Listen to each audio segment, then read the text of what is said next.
I never did anything to harm my daughter or my granddaughter. The test is about to begin. Please remain still. Oh, man. Casey Anthony's Parents, the lie detector test. Watch now, only on A&E. And watch next day on the A&E app.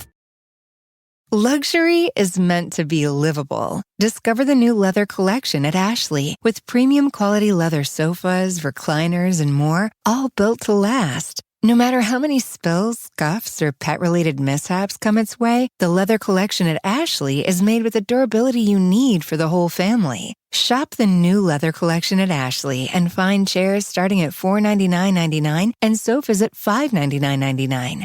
Ashley, for the love of home. For exclusive podcasts and more, sign up at patreon.com/partnersincrimemedia. Today's podcast is brought to you by the book, If You're Out There, part whip-smart suspense tale, part touching story of friendship.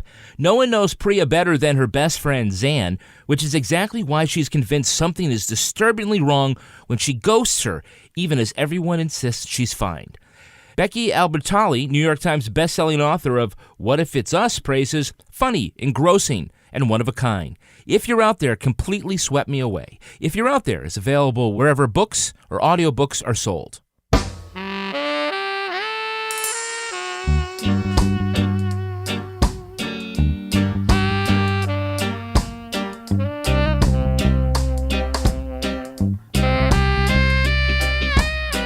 I'm Rebecca Lavoie, and this is Crime Writers On, the true crime review podcast that digs into podcasts, pop culture, and this week we'll talk about last night's premiere of the 4-part HBO documentary, The Case Against Adnan Syed.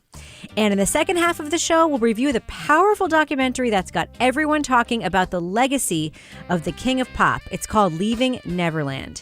Joining me to get that done and more is my real-life husband and true crime co-author, former TV journalist, Kevin Flynn. Hello, Kevin. Hello, Rebecca. I'm so glad to have you, Kevin. Nice to have you down here in the basement closet studio. Also with us is journalist, true crime author, former defense investigator, licensed private investigator, and resident rage walker, Laura Bricker. Hello, Laura. Hello. Yeah, my rage walking is climbing this week with all that we've been listening to and watching. And finally, our captain of woke cynicism, the author behind the noir novels known as the City Trilogy, and our Patreon-exclusive book club host, Toby Ball. Hello, Toby. Hello, Rebecca. Now, speaking of our Patreon-exclusive book club, you are recording one this week. What is a book that's going to be talked about for the episode that's going to be coming out on Patreon soon? It is called The Real Lolita by Sarah Weinman, and it's about a child abduction case like in the 1940s that Sarah Weinman sort of makes the case is sort of a model for Lolita. Incidentally, we know her. Yes, I happened to have lunch with Sarah Weinman when she was finishing that book. Oh. Did she tell you how it turned out? No, but Wow. she was in the McDowell Colony here in New Hampshire, and What we is met that? up. It's like a place for artists to finish their projects. It was really lovely to meet her. She's So it's like an artist commune where people get to walk around and finish their projects. robes and They bring you Is it like lunches the and stuff. Like all you have to do is work. Rajneeshis? No, Oh, it's not okay. like the Rajneeshis. It's really much more of a hippy-dippy place where you can apply to go and finish your stuff. And lots of famous people go there to do their stuff. What's it called? It's called the McDowell Colony in Peterborough, New Hampshire. It's in Peterborough. Yeah, it's famous, cool. Laura. It's famous. Wow. Anyway. we should do, because it looks like we have to start the McDowell podcast. Yeah, because each artist gets like a little house and they get to like do their stuff in Oh. a Yeah. house. Yeah, it's like Wow. you could go to house, but they're very protective of the people who are working there doing their stuff. Like they have one open house where you can go and meet the people, but like the whole deal is like you're not supposed to go bother the people while they're doing their stuff. That's the whole point. Of them going there. Wow. I applied. Sounds I like a applied good for, escape. You applied for that, Toby? Yeah, I did. Yeah, and the thing is, like, you apply, Unsuccessfully. and if you don't get in, you're not allowed to apply for a couple more years. They're like really strict about That's it. right. It's very You're- fancy. yeah. Yes. Wow. Don't apply again. Well, speaking of Patreon, one other quick thing that I wanted to mention is that we do now have the Crime Writers on After Show podcast on Patreon. It is lit. It is what is happening. And this week, because we have so much to talk about on this week's podcast, our after show is going to comprise 2 amazing true crime updates that we don't have time to talk about in our show this week. And if any of you have never been tempted to join our Patreon before, I just want to let you know, Laura Bricker is going to lose her mind No. during both of these true crime updates. So this would be a Yeah. good week to join us at patreon.com/Partners in Crime Media. Check out the after show for this week's podcast. And then you will get to enjoy Laura Bricker losing her mind over 2 true crime updates. You know, I'm not sure Fireman Ken would say that's something to pay for, but, the rest of the world might. We're exploiting Laura's rage for cash is what we're doing right now. That's okay. That's okay. I'll lose my shit. Don't worry, because I'm already fired up. And Kevin, you've one other thing you want to talk about with regard to our Patreon folks, right? Yeah, we are going on the road, guys. Yes. Well, like not on the road, but we're making one stop. Yep. We're going to be in Nashville at the end of May for PodX. It's the great podcast convention where you'll get to see all of your favorite podcasters. It's a fan convention. It's going to be amazing. Yeah, and it's not just Rebecca and I. Toby and Laura are coming too. That's right. I have my cowboy boots ready. I can't wait. Maybe we're going to do some line dancing because I think Toby might be a big closet line dancer, and we're going to find out while we're in Nashville. If we find out that Toby is a closet line dancer, it will be the greatest thing that ever happened in the history of this podcast. You on this. Well, you're going to hear more about all the great things that are going to be happening at PodX. You can check out their website at podx.com and get the latest updates on what's going on social media. You can get 10% off any ticket by entering the code CRIME. Crime. So it's podx.com/crime or entering code CRIME at checkout. And we're also going to be giving away to a lucky Patreon supporter. listener. We're going to give away 2 free tickets to join us at PodX. It's very exciting. It's very exciting. Another reason to join us at patreon.com/Partners in Crime Media. All right. Are we done with the shameless plugging part of the show now? I think so. Because we have a lot to do, and it's time for our main event. When you are working on a case that you think is a wrongful conviction, you're only on one side, and that side is getting to the truth. We're going to be spending the next 4 weeks discussing each new episode of the HBO series The Case Against Adnan Syed. Episode 1 skips past the podcast serial and returns to the backstory of the high school life of both Adnan Syed and murder victim Hae Min Lee. It also teases out that since the podcast, advocates and private investigators have been moving forward with efforts to exonerate him, perhaps with new evidence. Serial was the first time that I was able to see the case from the perspective of other people. What I realized then was that Serial, at least, was not going to be a story that was going to exonerate him. And that in the absence of a real smoking gun evidence of his innocence or someone else's guilt, that this ambiguity would always haunt us. Consider The Case Against Adnan Syed like a favorite book that's been turned into a movie. While you may already know about the facts cover sheets and the livor mortis, tens of millions of people who only listen to Serial do not. Part 1, called Forbidden Love, shows that much of that ground will be covered, plus a little bit extra thrown in that's going to advance the story. Now, we are going to be talking about plot points for Part 1 of The Case Against Adnan Syed, so to remain spoiler-free if you haven't yet checked it out, go to the time code in our show notes to hear our letter grade reviews for this first episode of the documentary. So the first thing that I wanted to mention in watching this documentary is there is something jarring in kind of a wonderful way when something that is only audio, the people, the places, just seeing it for the first time, especially like on HBO, it's like jarring and wonderful, right, Kevin? You mean like watching our Facebook Live broadcast? No, it's like our friend Rabia, who we know in person, but who most people only know her voice, or like seeing the characters in the podcast from Serial, like seeing, Christy and Aisha, seeing like trial tape of Christina Gutierrez, like, and seeing Lincoln Park, seeing the high school, like that is jarring and cool in a way, right? Yeah, I don't know if jarring, but it's actually very enlightening because you do know an awful lot about it. And it is like, having read a book and then seeing a photograph of the places being described. Yeah, I mean, I think that helps us advance the story. And we have to remember there are tens of millions of people that listen to Serial and didn't consume another bit of information about this case. Yep. So you're right, they don't know the things that we know. And unlike when Investigation Discovery did this case, which it was like such a watered down, dumbed down version. It's like for people who heard there was something but never listened to the podcast. This is for people who have listened to the podcast and want to know what's next, and they may or may not know about all the other developments that have happened in court and on different podcasts and whatnot. But I think that having at least watched episode 1, that it's going to be able to deliver something for both of those audiences. I think so too, because I know everything because I produce Undisclosed, and I saw and heard things and met people that I had never really thought about or thought at this kind of thing about. I think it was fascinating. Laura, I know that you enjoyed the visual experience as well, right? I did. I loved, right off the bat, seeing Adnan's mom and like seeing that she was running her daycare and just her with the little kids and then his 2 brothers and his dad and Mr. Beans. Yes. Mr. Oh my Beans. God, Mr. Beans had a cameo.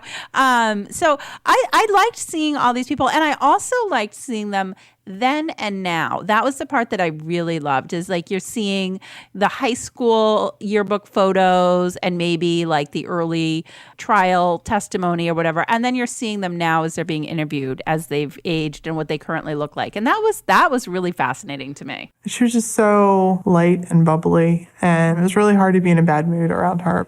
But if I had to break it down to one word, I'd say goofy is the best one. Whatever she was into, she was very into. If it was her relationship, like she would talk about it in such glowing, flowery terms, or playing field hockey or lacrosse when we come off in the huddles. How about Rabia on WBAL 1999? Rabia. Yes. Oh my Look at your God. curly hair, Rabia. Toby liked the flowing locks as well. He made a note of that in his notes to me. Toby, I have a question for you, because one of the things that struck me about watching this first episode, which by the way has a super corny title, it's Forbidden Love, is that we get I think that Serial, maybe tried to do this, but it ended up being much flatter than this, a really full portrait of Adnan Syed and Heyman Lee as teenagers and their social circle and the way they actually lived.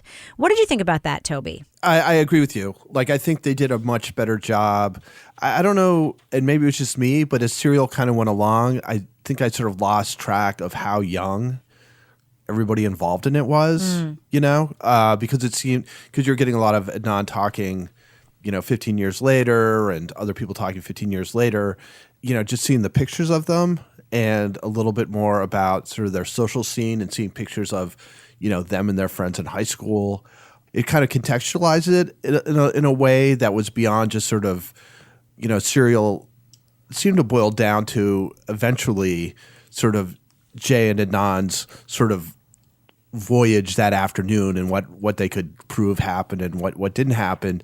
And here it seemed like more that it's within a setting of a wide social scene that, Adnan was definitely part of and Jay was less of a part of. And you kind of got a sense that they were, these were, the honors kids and they're sort of preppy and at the same time having these pressures put on them by parents who were, I guess, were they both immigrants or first generation? Yes, Yeah. So it's kind of this weird, mix of sort of typical high school kids and achievers, but then also this other sort of cultural factor that obviously played quite a bit of a part. Yeah, I actually think this is something that the documentary does that Serial touched on, but I think Serial's focus on the immigrant story here was really kind of based around the accusations against Adnan. Like, it was focused there. They did talk about, him keeping secrets from his parents and keeping the relationship secret, and they talked about it through this lens of like this quote,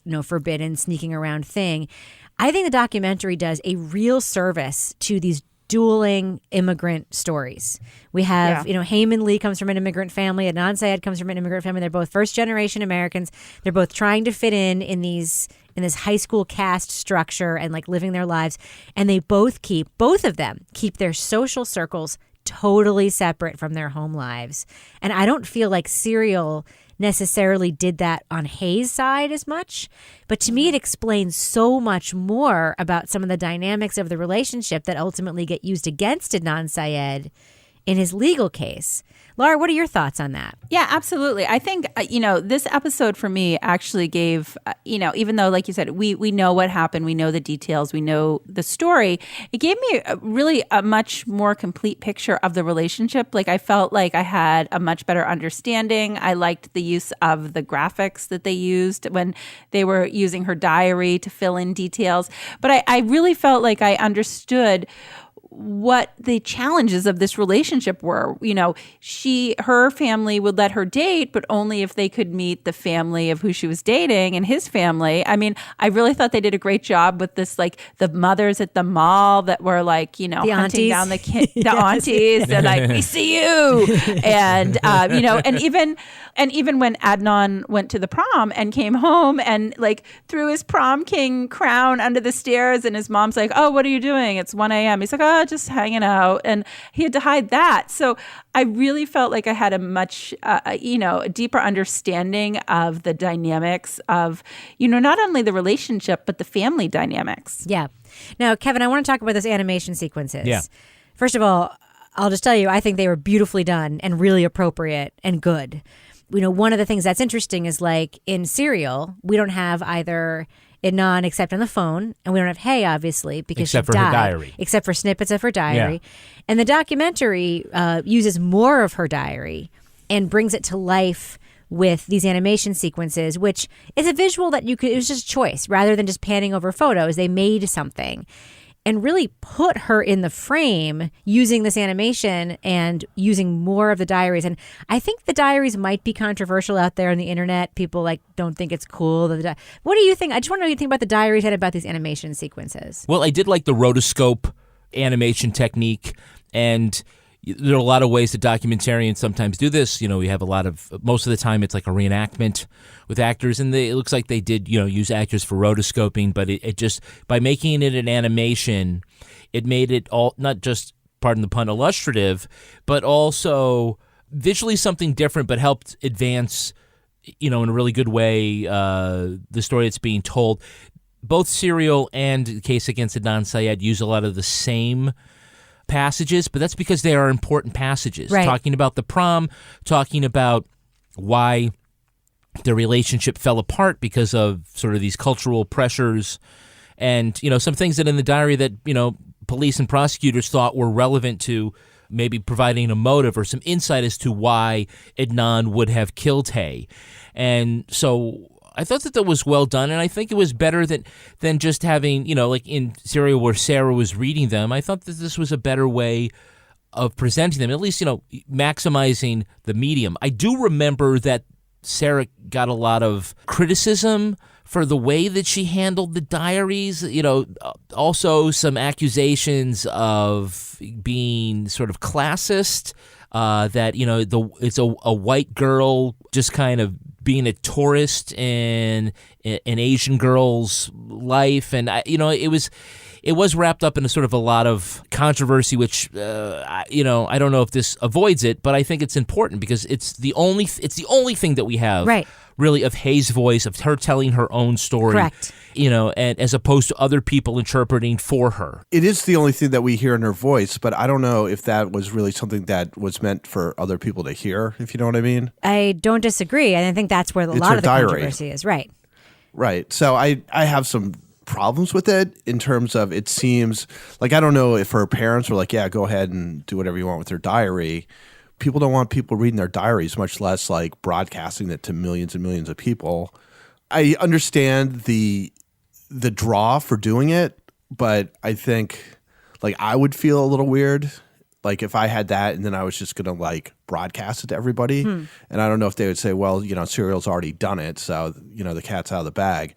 But I'm not entirely comfortable with it, I guess. I'm comfortable with it for a couple of reasons. One, it's an evidence. It's a piece of evidence that was used to convict somebody. The diary is actually like in evidence. It's a public document. Yep. Two, I don't think that, and I'm not saying you're doing this, Toby, but I think the same people who make this argument, not what you just said, Toby, but the sort of other argument that is used around this whole diary and Heyman Lee stuff, are the same people who say this story has now become about freeing Adnan Syed, but what about Haim and Lee? Everybody always forgets about the victim. Everybody always wants to tell the story of the person who I probably think is guilty, who's convicted of this thing. And this is a living document that actually is able to put her in the story. Like, we get to know her. And specifically, I find it very poignant because of the way she wrote the diary. She wrote it as if it was intended for other people to read. She wrote things like, I forgot to tell you about XYZ. She wrote it almost like Walt Whitman wrote, like, in knowing that people would be reading his thing in the future. It's written in that voice, and whether or not, she obviously didn't intend to get murdered have her thing read in an HBO documentary. But to me, it's like, it's an evidence, which makes it okay, but it's fascinating and interesting to me that she wrote it in that specific voice, because it does feel like we have an opportunity to get to know her in her own voice, and that is unique and beautiful in a way. Yeah, I guess I somewhat don't agree in that I think a lot of people write their diaries as if it has an audience, but the audience is actually themselves. Mm-hmm. And then again, like, even though it's evidence, I just feel like there's other ways of getting at.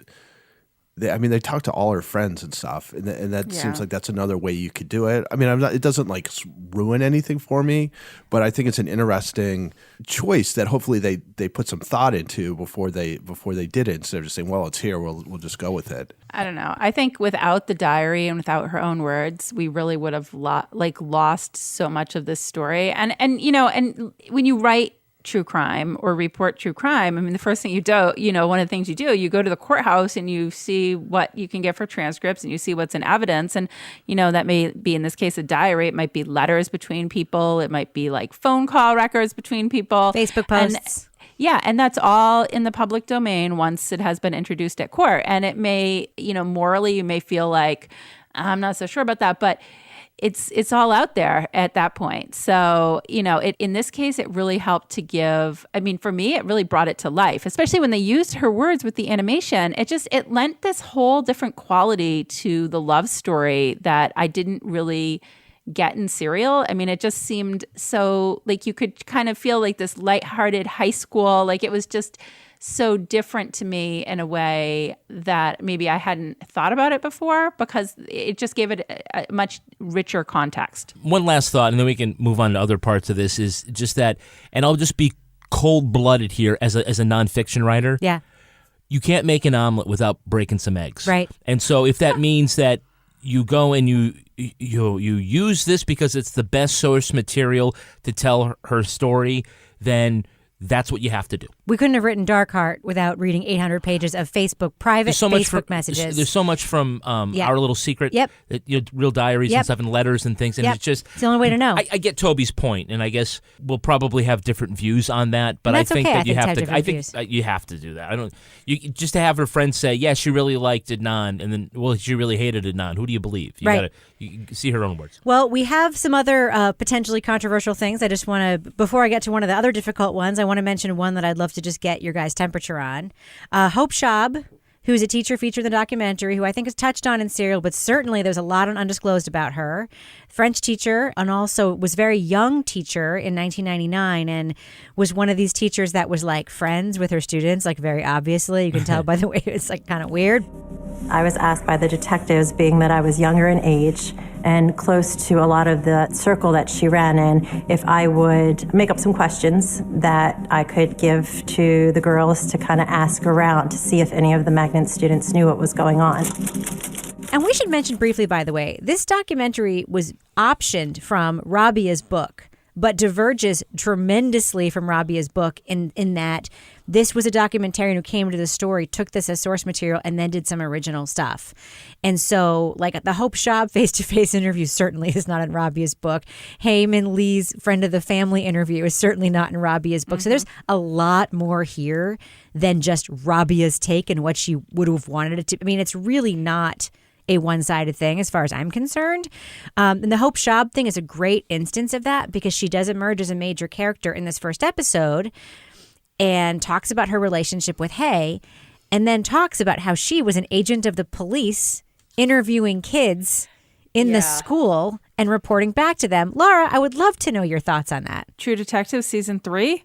Is she going to write a book next? That was really interesting to me because it was that seemed a little bit out of the bounds of what you might expect the police to do. And I understand, like, I would see the police, what would seem more appropriate is like, hey, are you hearing anything around the school? Are there any kids you think we should talk to that you think might know more information? Not, hey, here's some, why don't you go question the kids on your own? That definitely surprised me. Yeah. Yeah, and I remember from Undisclosed, Adnan confronting her and saying, don't do this, like, don't ask people questions about me, was used against him at his trial. And when you hear it in the documentary, it's like so reasonable that he would be like, why are you doing this? Like, you're my teacher. Why are you asking my friends questions? Yeah. Like, it's weird. Yeah, it was very weird. So another thing I want to mention, a character in Serial who does not have a name suddenly has a name in this documentary. Mr. S is actually Alonzo Sellers, and we actually see him on the witness stand in the documentary. And he is the person, obviously, who found Heyman Lee's body, reported it to the police, and he has his own story around it. And we see him on the stand, sort of combative, unable to answer those questions. Listen to Ms. Gutierrez, who has some questions for you. Mr. Sellers, let me direct your attention back to February the 9th, 1999. Do you recall that day? I don't recall that day. I don't know what you said. Well, sir, you recall the day that you found the body in Lincoln Park, don't you? Yes, okay, I recall that day. That was a pretty important day for you, was it not? Objection. If you explain that, I wouldn't know what you're talking about. And then they used that as an interesting way to bring in one of the detectives in this case, Detective Massey, which I found fascinating. I'm like, we've got cops. Alonzo Sellers, do you believe that he found the body the way he found it? I'm nothing to support that he didn't. Don't think he wasn't looked at. Kevin, were you surprised to see the police, a representative of the police, show up in the story? Yeah, actually, I was. Considering the controversy around this and the criticism that was laid on the Baltimore Police Department and certain detectives individually, I was a little surprised to see someone step out. And I think transparency is good. So, let's see where this goes.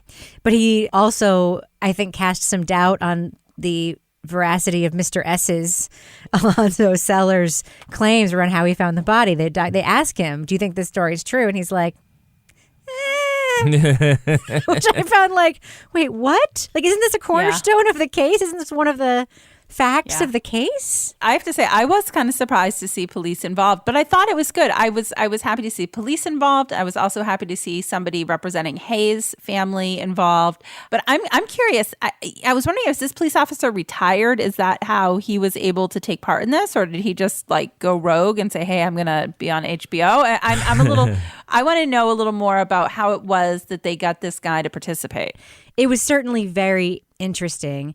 Now, another thing that Detective Massey talked about, and the documentarians brought it up and asked him about it, is a big topic around this case and a controversial topic around this case, certainly around the coverage of this case. And that is Hae Min Lee's boyfriend, Don, who in this gets a name. His name is Don Kleindienst, which I no longer feel like I can't say because it's been said in a documentary that's been on HBO. The cop, again, Massey, comfortably puts him in the frame, saying, yeah, we looked at him. We considered him. He may have done it. We only need 51% to arrest. I was like, wait, what? But now the documentary feels comfortable now trying to get an interview with him. I've been disabled since I was 23 and haven't been able to work. I'm 38 now. I don't expect to live to see 50. My next 12 years basically is making sure that my wife and kids are taken care of. Not worrying about whether anybody believes my alibi. Most people don't have the resources you do to track me down. Toby, I know that you are not fully comfortable with this turn the documentary took, and I'd love to give you the chance to talk about that.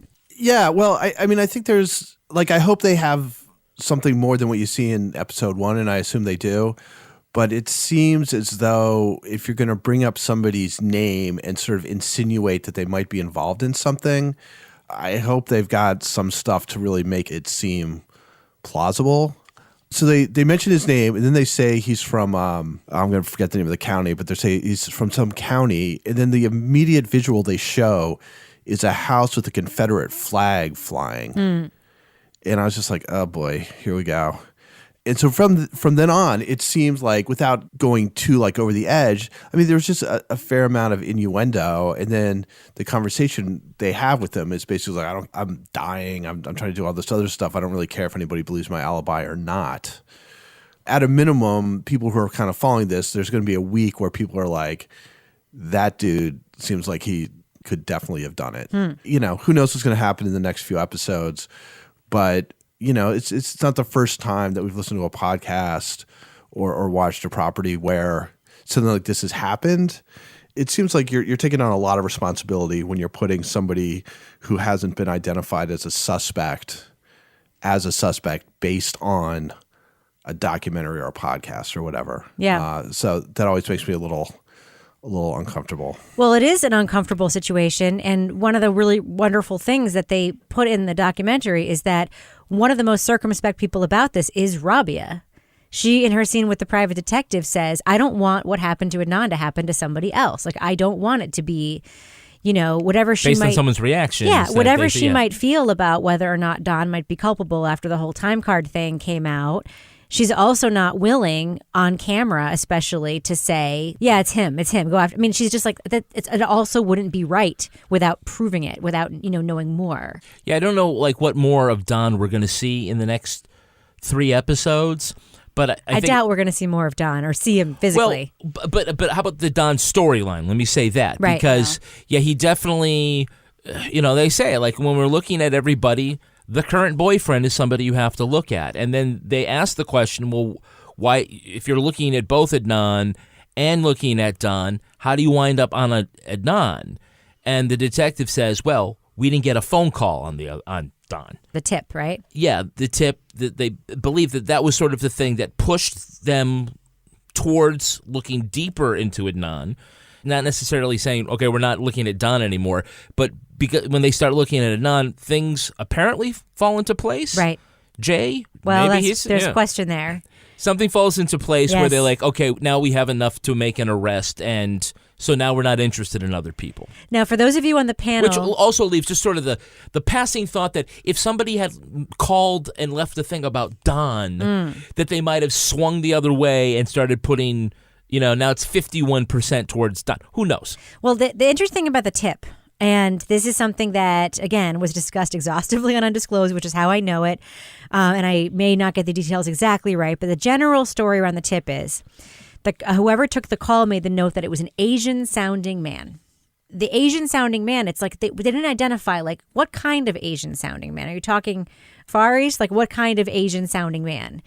And there is a lot of interesting stuff around whether it was someone who knew Adnan, who was saying, somebody I know did this, or if it was a member of Hayes' family accusing Adnan because they had read it in her diary that they had been dating and they had known about the relationship.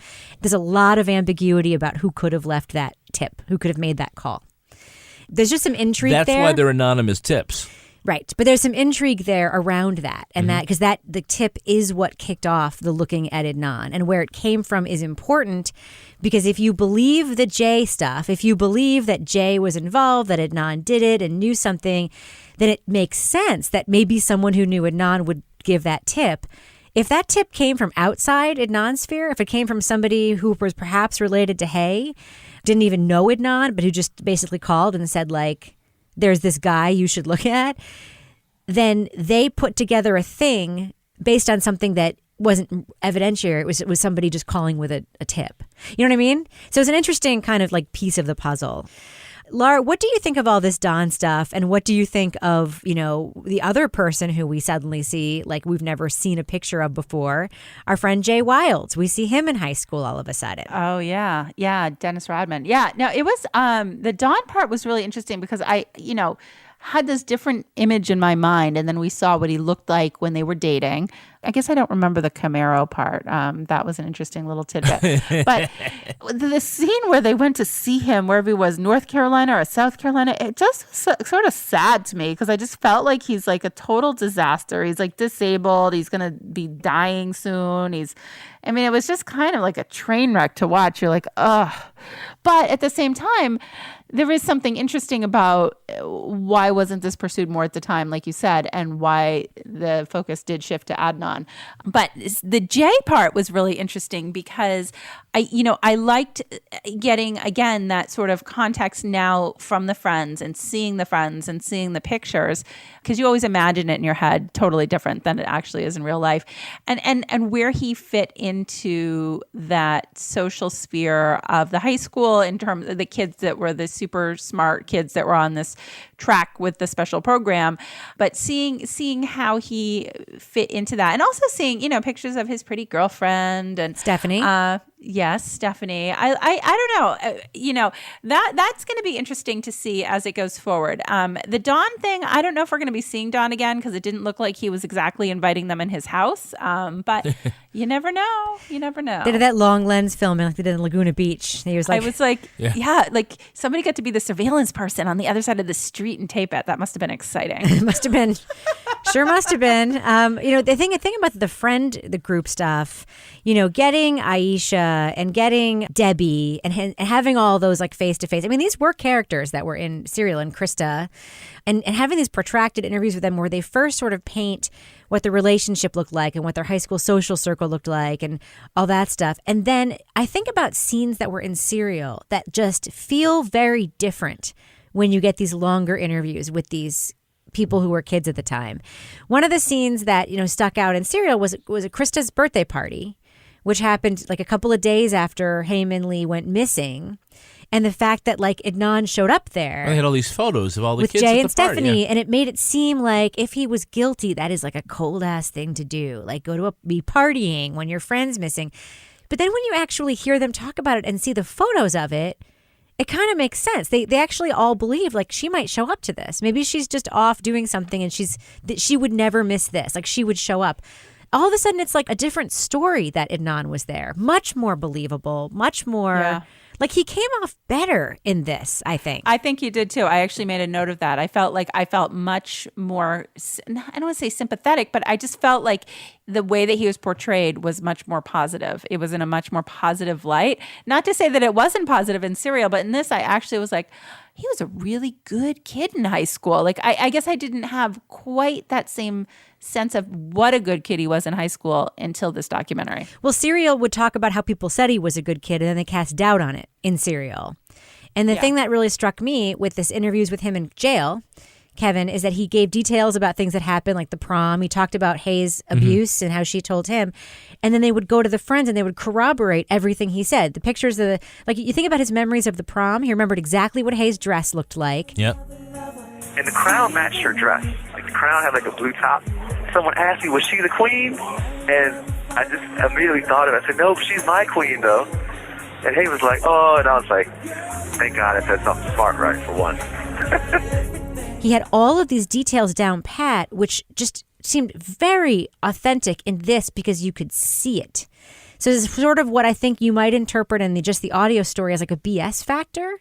Got kind of cleared away by the corroboration of the friends, but also the visuals. I think that the good thing that this does is it pulls together a lot of the disparate facts and disparate characters that we listened to in Serial and had to put together just with the sound and not with the visuals. And I think that that's one thing that the visuals help us do. And it also kind of encapsulates and puts some stuff together. So in that hour, I certainly felt like we got about 3 episodes of Serial as far as the backstory. Yeah.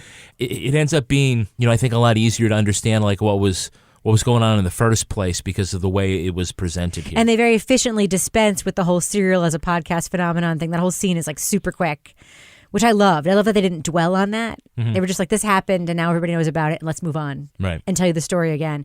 So, Toby, question for you. We've seen some very bad versions of this and other true crime things we've watched, notably the JonBenet Ramsey documentary that we watched.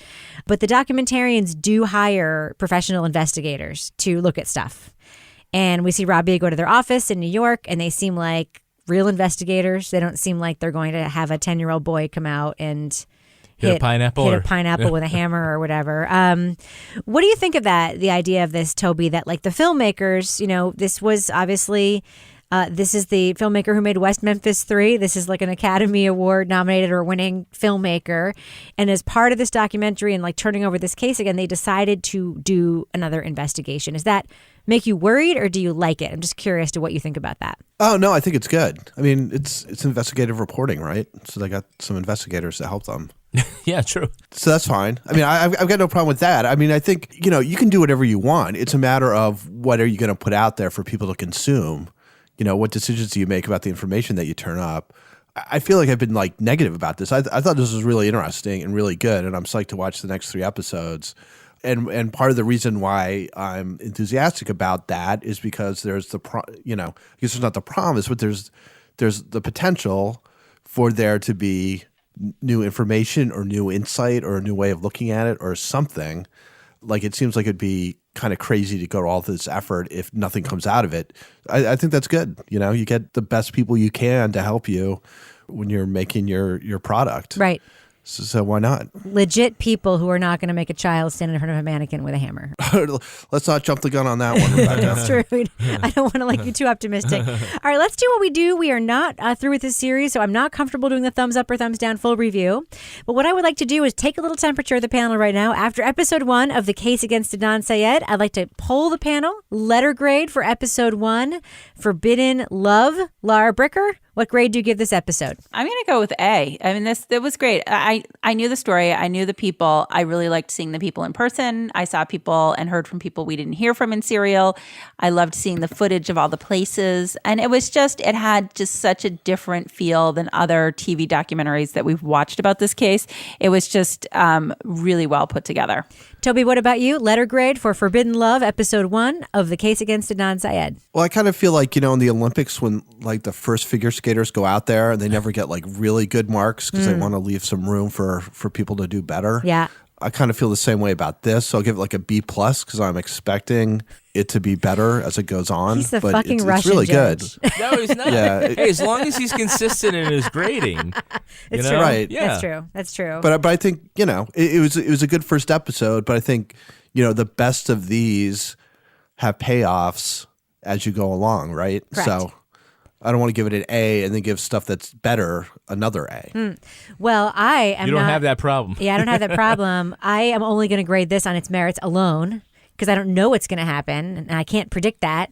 I am giving this an A. I loved watching it. I had no temptation to look at my cell phone for a minute the entire time I watched it, which is a very high bar for me. And it wasn't just because somebody I know was on HBO, which holy shit, that's still super cool in a weird way. I just think it's super well done. They've put more meat on the bone of this story, I think, than Serial did, which I thought was going to be impossible. And I really, and I've read Rabia's book, and there's more meat on the bone in this than there is in the book because it has more perspectives. I really, really liked it. I give this first episode an A. What about you, Kevin? I'm also going to go with an A. I thought it did a great job of telling the backstory, reminding us, and also introducing the story to people who may only know of Serial and have not listened to it because they can't figure out how to download a podcast, but they do know that there's some buzz about it. There was no barrier to entry, and I think that they did a really great job. I think that the next episode, and I don't know if the rest, certainly they've set it up so now that they can go into sort of, here's the investigation, and here's a lot of stuff that a lot of people don't know. So I predict episode 2 will be very different from episode 1. I haven't seen it yet, but that's my guess. But I am also very excited to see it and see, see some of the folks that we know like Mr. Beans, Yes. making his cameo. Mr. Beans is adorable, is he not, Kevin? You're not even a cat person, but you like Mr. Beans. I know, but I was looking around that. It's funny because then they pull. I see the scene where she pulls into the driveway. I'm like, that's Robbie's neighborhood. That's right. Are they going to her house? They went to the house, But it was before she moved in because the house was empty. Yeah, and it was before the fire alarm, the smoke detector kept going off, and she didn't know how to fix it. Yes. But I was also looking for Mr. Beans. Do you ever meet someone who seems kind of off? Whether it's a creepy neighbor or random phone number that keeps calling you, Truthfinder has you covered. You can search for people by name, address, phone number, email, and more. Truthfinder can be especially helpful for running confidential background checks on anyone you're planning to meet from online dating apps.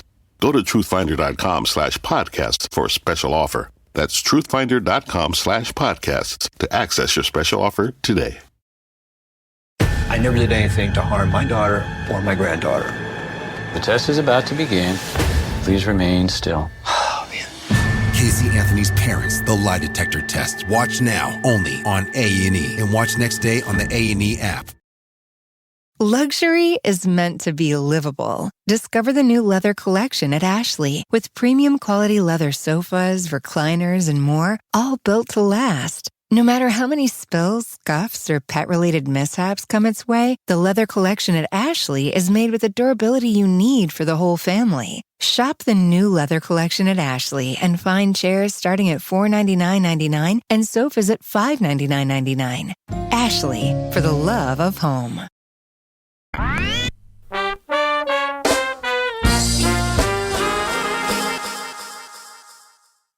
All right, moving on. Over 2 nights, audiences were gripped by the powerful documentary Leaving Neverland on HBO. It details years of abuse alleged by 2 men who were boys at the time at the hands of pop superstar Michael Jackson. Director Dan Reed zooms in on how Jackson played on Wade Robson and James Safechuck's hero worship and dreams of stardom to facilitate Michael Jackson's alleged abuse. Leaving Neverland leaves us heartbroken for the victims, exasperated with their parents, and disturbed by an army of employees and fans who have enabled the crimes even after his death. Everybody wanted to meet Michael or be with Michael. And then he likes you. I was 7 years old. Michael asked, "Do you and the family want to come to Neverland?" We drive in and forget about all your problems. You were in Neverland. It was a fantasy. The days were filled with magical childhood adventure experiences. Playing tag, watching movies, eating junk food, anything you could ever want as a child. It's like hanging out with a friend that's more your age. Now, a couple of things I want to mention. This is disturbing stuff, Leaving Neverland. So if you are triggered by this type of content and you don't want to hear us talk about it, totally understandable. Look at the time code in our show notes for our thumbs up or thumbs down review. And if you also do not want spoilers for the documentary, if you haven't watched it yet, you can also look at that time code in the show notes. So one of the things that I want to talk about this documentary is, I just want to get it out of the way. I think it's an important thing to just establish. I believed these 2 men 100%. Not a single fiber of me questioned any single aspect of their accounts of their alleged abuse at the hands of Michael Jackson. Laura, are you same place I am or a different place? No, I'm right there, and I mean I don't want to go down the rabbit hole of Twitter, but yeah, I totally believe them. I believe that the consistencies were so similar. It was just I mean, it just seemed so credible in terms of the same thing happened to both of them, and then I mean, not to the other boys that took their places at various points, it seemed just like, I mean, like an MO at that point. So regardless whether they admitted or come out about what may or may not have happened, it just seemed so credible to me. Toby, what about you? Are you on the side of fully believing these guys, or do you have another opinion about that? No, I found them completely credible. As a matter of fact, I was on Twitter and Sarah Bunting had made some comment about how there were people who were sort of impeaching them. Like, I don't even know what that would look like. But, don't look. Yeah. I really don't want to. I mean, I found them very believable, clearly traumatized. There was no reason to watch that and think that they were making it up. I completely agree with all of you. They were very credible. I mean, they really spoke their truth. And, one of the things that I found, so convincing was the way that they spoke. They really spoke in a quasi-clinical way, like if you are in therapy and talking about it, it's matter of fact with the emotion sort of right under the surface, which is different than somebody who's spinning bullshit. Right. Well, I will say there is an orchestrated, coordinated campaign to discredit these two men that exists. That's real. They can suck a lemon. And there's also just a bunch of people who, for some reason, are more of a fan of Michael Jackson than they are willing to consider an alternate story about him. And I have read all of the reasons why people think that these two guys are lying. In case anybody is tempted to at me or email me about any of those things, I have read all of that. I know what Wade Robson said in court. I know about his approaching Jackson later to try to do some business dealings. I know about Safechuck's relationship with Jackson after the abuse. I know all about all of it. I know about the fact that they denied it for years. I know about all of it. I do not care. It is not relevant, because I think what this documentary does so well is it illustrates what sexual abuse is for so many kids, which in the moment when they're kids, it's something that they are groomed to enjoy and want and think is love. And that is exactly the experience that these boys talk about and these men talk about as boys when they talk about, for instance, that grooming is a really... That he now has a new kid, and I was heartbroken. Like when Wade Robson talks about coming over from Australia and that Michael Jackson all of a sudden has like a new Australian kid and being heartbroken and so sad that he was no longer the main boy. And it's like, this is a person who is talking about horrific sexual abuse at the hands of an adult and is talking about his feelings of heartbreak at being replaced. That speaks to the grooming, and that explains away all of that contradictory behavior. It explains away all of it. I think it also demonstrates what a powerful documentary it was, because I know I felt this. You said the same thing when he said that. For a tiny moment, we're sad for him. You're like, oh, he got tossed aside, and that was not cool. And then you realize, wait a minute, the child molester is no longer going to molest him. That's actually a really good thing, right? But you feel for him because it is so complicated. Correct. And that children don't have the words to describe what's going on to them. Somebody tells them this is love, and they do have, but it feels warm like love feelings. to them. Yes. That's what they've been taught. Right. Like Michael Jackson taught He was fucking 7 years old. That's right. He was 7 years old. He was a baby. Yeah, and he did a great job also explaining, telling you to get the visual that he was a 7-year-old boy having these sexual acts with a grown man. In terms of the way that the children were groomed and the level of awareness, I feel like, it was also happening in a time where, I know probably with you guys when your kids were going through elementary school, I mean, they had like the puppet lady come in and do the little puppet show about what was a good touch and what was a bad touch. And I don't feel like that sort of education necessarily happened in the schools for kids at that age during that time period. So the awareness was not there for them that this was not okay because their parents thought it was okay. Right. Well, they thought that the relationship was okay. Yeah. I mean, I will say just for one bit of context, I don't know if you guys remember this. In the 1980s, early 1980s, there was a movie on TV that I remember being played like as an after-school special, but I actually think it was like an evening movie. It was called Something About Amelia. With Ted Danson. And Glenn Close. Yes. And it was about a girl named Amelia who was sexually abused by her father. And the whole movie is about how she accuses him and no one believes her. And then, they do believe her and it's a whole thing. Do you know how that movie ends? I do. How does the movie end? They're all sitting around the dinner table. Yes. And I guess it's kind of like... the family gets back together. Like, it's a reconciliation. We'll get through it. It's a reconciliation. Yeah. Is how the movie ends. That was the prevailing cultural message around sexual molestation and abuse when around the same time period it was... don't talk about it. It is like we're all back. It's crazy. It's a crazy time. One of the other things I want to mention is, some of the criticism of this documentary is its one-sidedness. There's nobody from Jackson's camp, nobody contradicting the stories the boys are telling in the documentary at all. And people say that's not fair. It's not giving a chance to respond. What do you think about the one-sidedness of the documentary, Kevin? Does it matter? I don't think so. I mean, I think it actually did itself a favor of not doing the sort of perfunctory, here's 5 minutes explaining who Michael Jackson was and his background. Yeah. And, I think we know that it's not Michael Jackson's story. It's Wade and James's story.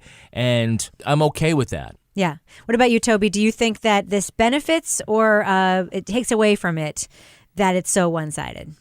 You want to have like somebody on there to get on the case of people who are sexually abused as children. Yeah. I think you'd have a very hard time doing that in a way that was just not awful. Yeah, I can't picture it. I can't picture it. Don't you also think that Michael Jackson has had enough time? Yeah, that's what I mean. Michael Jackson, all of his supporters, they have had plenty of time to refute this, to talk about it, to defend him, you saw the clip that made me lose my shit when I was at Mark Garagos, his attorney. Yeah. Was like when the boy with cancer was accusing him, and he was like, "You come for us, we'll get you," blah, blah. And he's going on. I'm like, you are talking about a fucking little kid who is sick, who came forward, and you are out in public threatening him like that. That was fucking ridiculous. That made me so angry. Just absolute. So you know what? They've had their time in the spotlight, and I think at this point, these two men have had enough time to process this. Clearly, they've had professional help, and it's time for them to have their say and to tell what happened. And there were times where I was like, boy, this is so detailed and so graphic in the beginning. Like, what is this documentary gaining from having this level of detail? Which was, I was like physically nauseous watching some parts of this. Like, I just sat there like, oh, I can't believe I'm watching this. But I think that is what lent the credibility to this whole.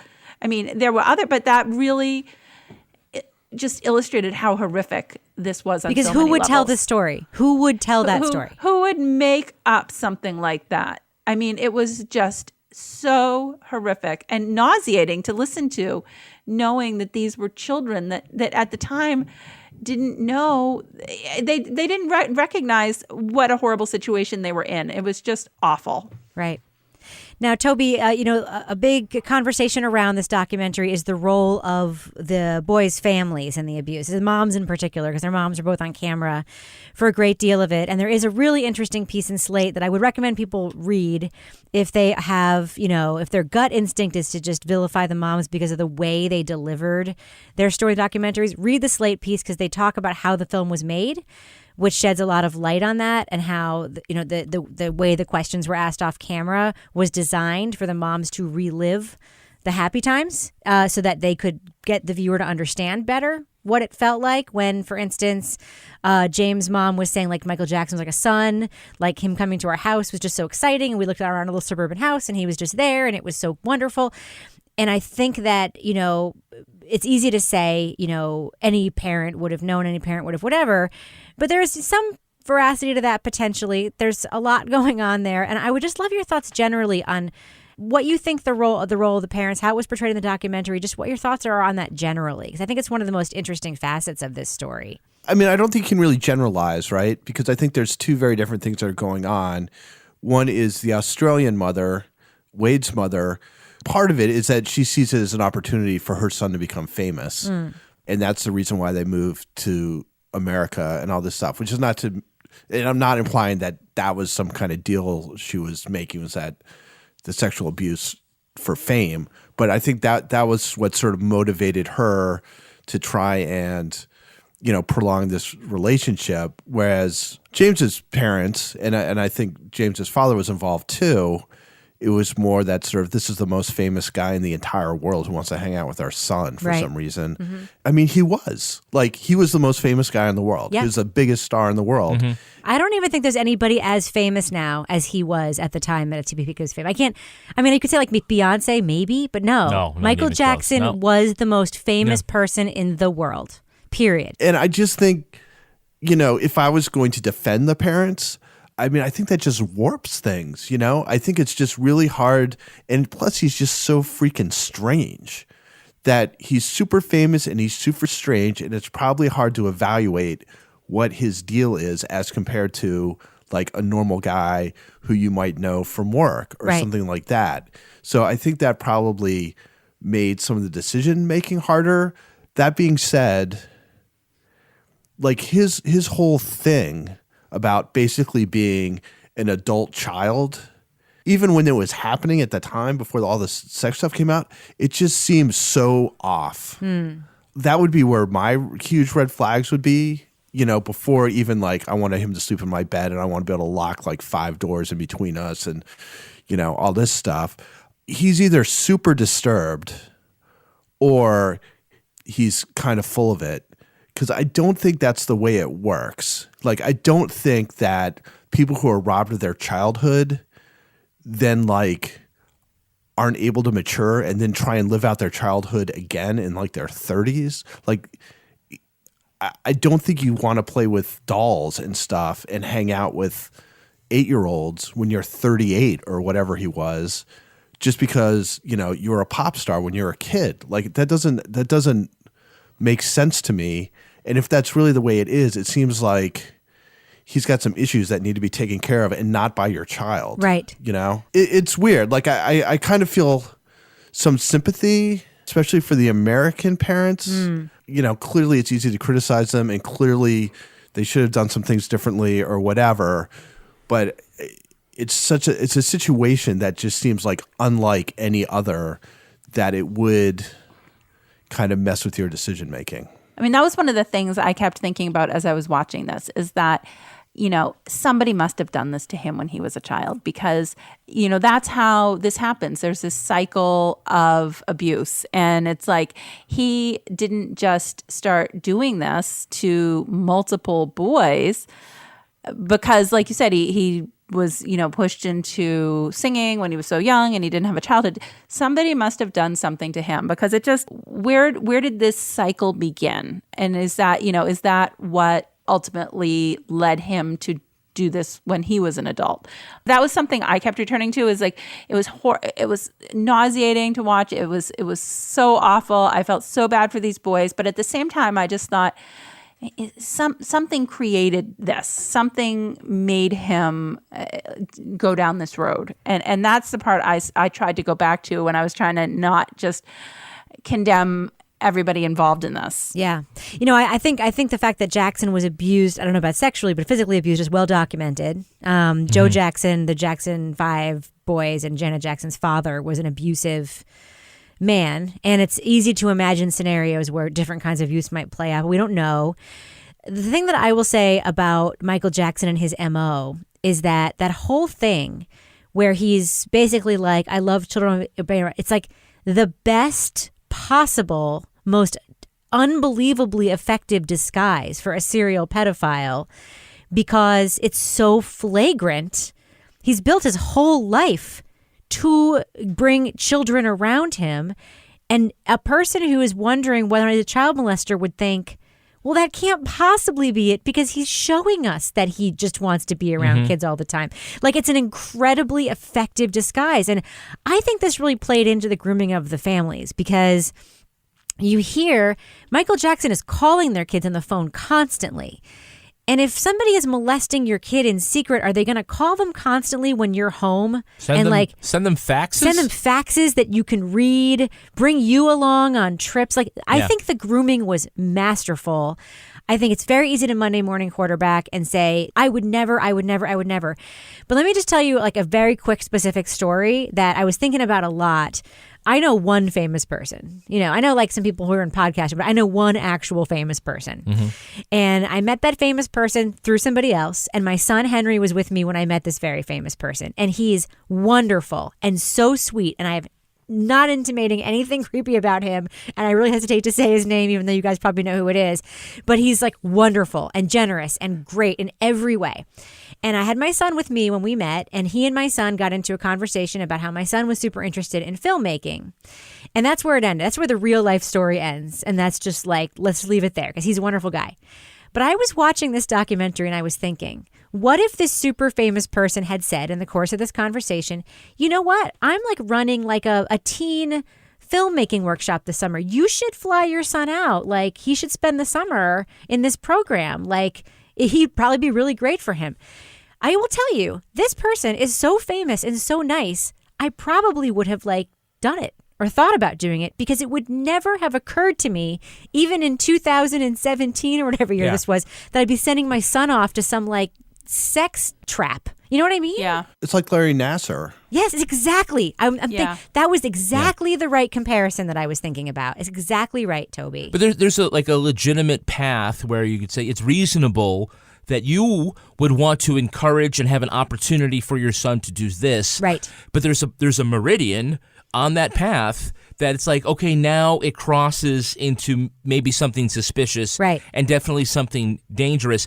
And this went way beyond that. And the parents should have seen that. But it's about the grooming that pulled them all in. And it's weird to say, but there is a really important parallel between this documentary and another one that we saw, Abducted in Plain Sight, which is just like this is completely ridiculous. But the idea that the bad actor not only targets the child, but the entire family, in order to create an ecosystem in which they can freely move in and out and have, their way with the child. Well, in the Abducted in Plain Sight, it was the same thing where you're like, how can these parents, like, he took her off, they went to Mexico, they got married, and then the next thing you know, he's sleeping over, and you're like, what? Like, because he was so masterful at manipulating and he them. wasn't even famous. He was not the most famous person in the entire world. Right. But he manipulated the whole family. The mom and the dad, they were all in on, both, because he was having sexual relationships with all of them, which wasn't what was happening in Michael Jackson's case, but it was that same level of manipulation. And but don't you believe if Michael Jackson wanted to, he could have had everybody in that family, just because he's so great. And plus, I don't know if mo money, mo problems is the thing, but certainly mo money, more intense problems. Yeah. Because, because a poor guy can get drunk, but a rich guy can be leaving Las Vegas drunk, right? So he has just so much money and power and fame and charisma and protection, right, that it's impossible to see how it could not have happened. He built a 2,700-acre sex trap. Like, when he describes the different places that were built on that property that were designed to be able to molest kids, and so that he could hear people coming, and it is insane. And I got into this Neverland real estate rabbit hole because it's for sale again now. And when you look at Neverland, the original ranch, it actually is this very beautiful old money ranch, not super ostentatious until Michael Jackson bought it and turned it into a 2,700-acre sex trap, molestation trap. It's understated, it's gorgeous. And he built these paths so he could take kids on walks. He built secret buildings out. He built outbuildings so the parents would have to sleep in separate quarters. He built it for this. Do you think he didn't build that with his own hands? Somebody was there working on it. He had to hire an architect. He had to just the influence you have to have. I need to have a secret closet inside my closet. It's freaking bananas. All right, well, let's do what we do. Let's let our audience know, should they check out Leaving Neverland on HBO. Very difficult documentary, but likely an important one that will be remembered for a long time. Laura Bricker, what do you say? Thumbs up or thumbs down on Leaving Neverland on HBO? So I say thumbs up. And I don't say that because it's something I actually really wanted to watch. It wasn't something that was pleasant to watch, but it was very well done. And I think it was a very important story to be told. And I think it's something that if you can get through it, get through it, because it's just horrific. And it was done in, a tasteful way with the victims. And I don't know. I mean, I haven't really recovered from watching it, and I watched it, I don't know how many days ago at this point, but it's something that will sort of stay with you when you're done. What about you, Toby? Yeah, I mean, I think I agree with Laura, and I think it's sort of a different kind of thumbs up or thumbs down, and that it's sort of unquestionably, well done. It's brutal. It's a brutal watch, and I'm not so sure that I'm glad I saw it. So and there's trigger warnings, there should be a trigger warning every 5 minutes. Right.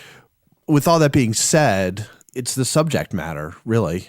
And so it's tough. But I guess I give it a thumbs up.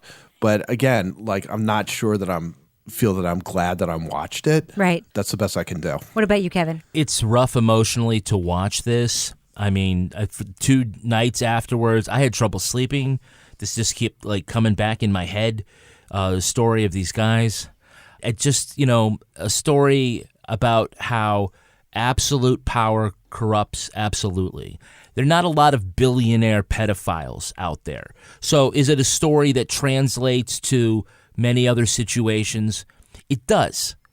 It does. You don't have to be a billionaire with an entourage and, as you say, Rebecca, a 1,600-acre pedophile trap in the desert.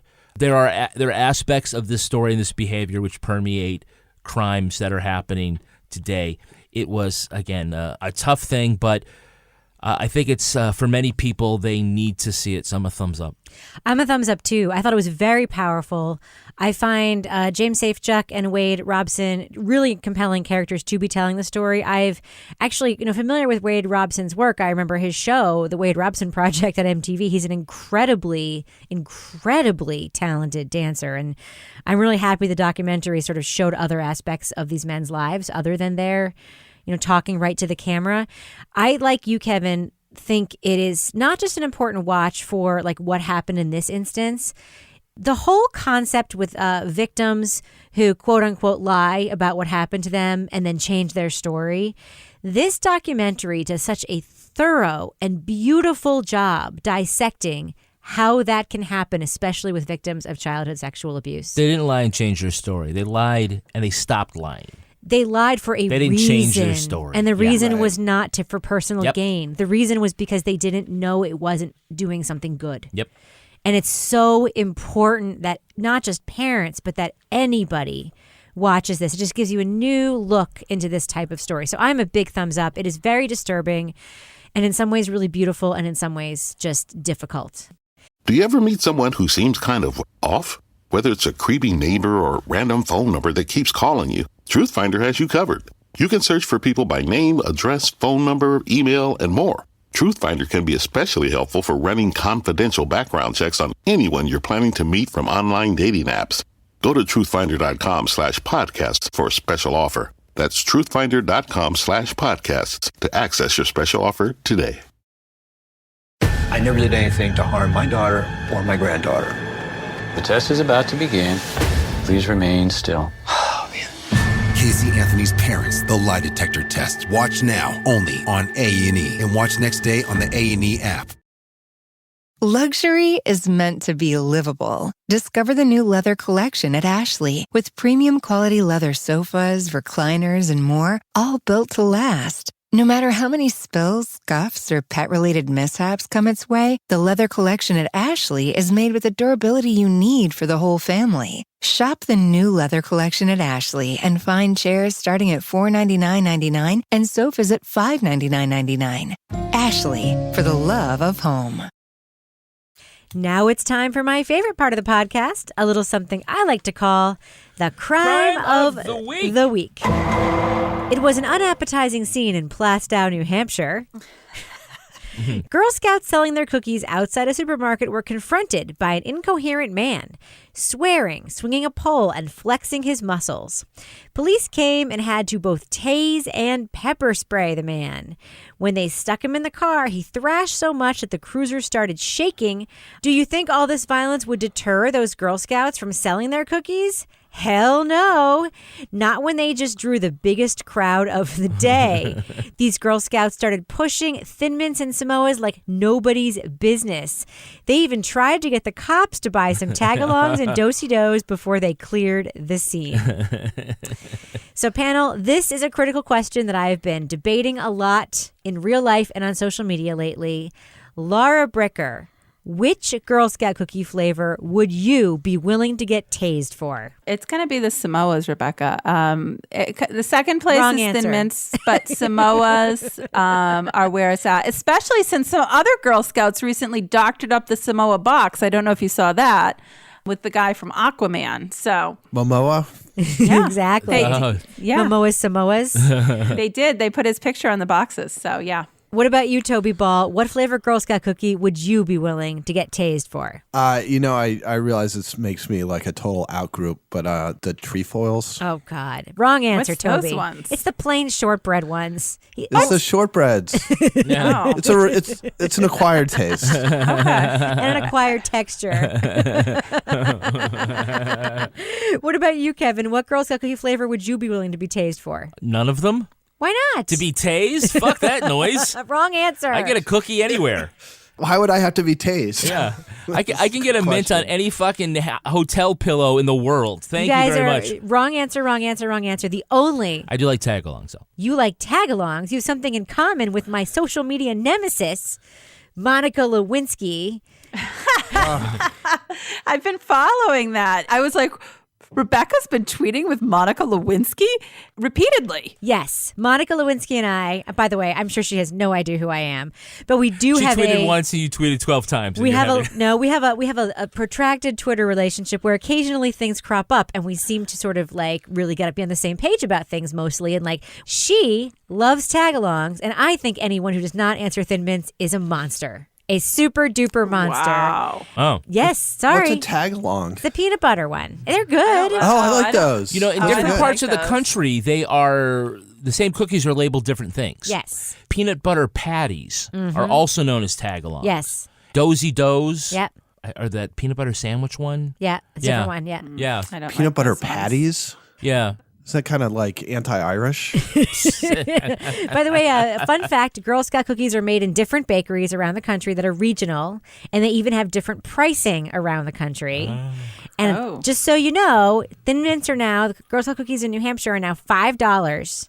And I will still go to town for those damn Thin Mints. It is the only acceptable answer. The only acceptable answer. Sorry, Monica Lewinsky. I love you and admire you, but you are wrong on this. Wrong. Season 3 of Slow Burn. Cookie season. All right. Laura Brigger, before we wrap up the show, do we have a cat of the week this week? So we don't have a cat of the week. We have another animal. And usually I do select from one of our listeners, but I have been infatuated with this video that I saw this week of Pigcasso. Pigcasso. Pigcasso, the pig protege, went from being on the butcher's block to becoming a world-class painter. Wow. And that is why she is named Pigcasso. So she was safe. She was headed to be, chopped up in 2016, rescued by the Farm Sanctuary in Cape Town, South Africa. Shortly after she was rescued, her caretakers gave her some toys and objects to play with, and she immediately took a liking to a set of paintbrushes. When her rescuer set out some non-toxic paints and canvases, Pigcasso became a very proficient painter. Now, here's the part that is amazing. Her artwork has been sold. She has raised $145,000 towards the animal sanctuary with her Pigcasso originals. So I will post a video because it's kind of mesmerizing to see Pigcasso at work. All right. Well, Laura Brigger, people want to send you other animals to be contenders for cat/dog/pig/iguana/fish/monkey/whatever of the week. How can they find you online? At Laura Brigger.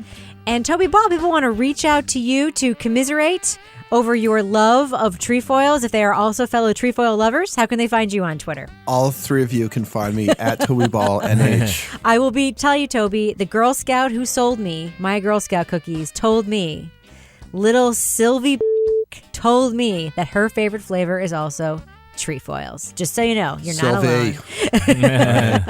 Kevin Flynn, people want to reach out to you. How can they find you on Twitter? At some pig. That's a Charlotte Webb reference, bitches. And if you want to follow me on Twitter or Instagram, you can find me at Reb Lavoie.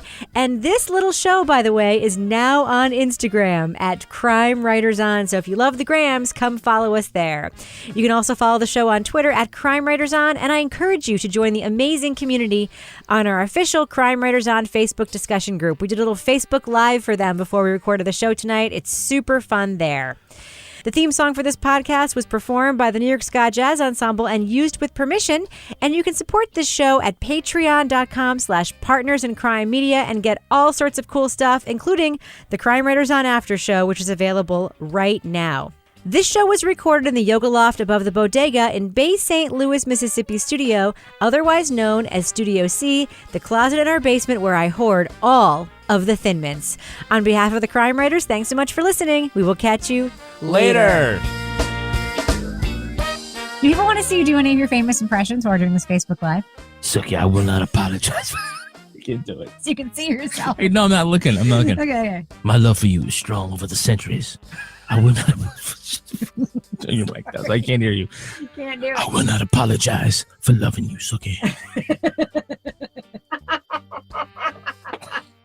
Can you do your Bill Rankin, like with the face? Hi, Suki. I'm sorry I'm a vampire now.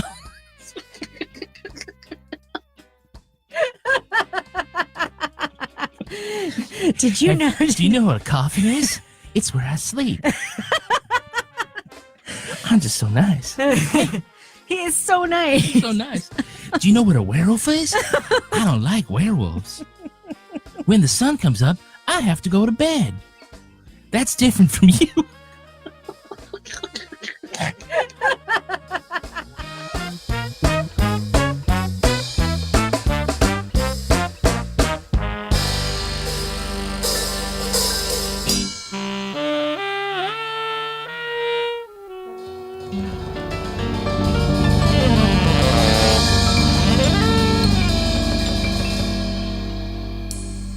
Partners in Crime Media.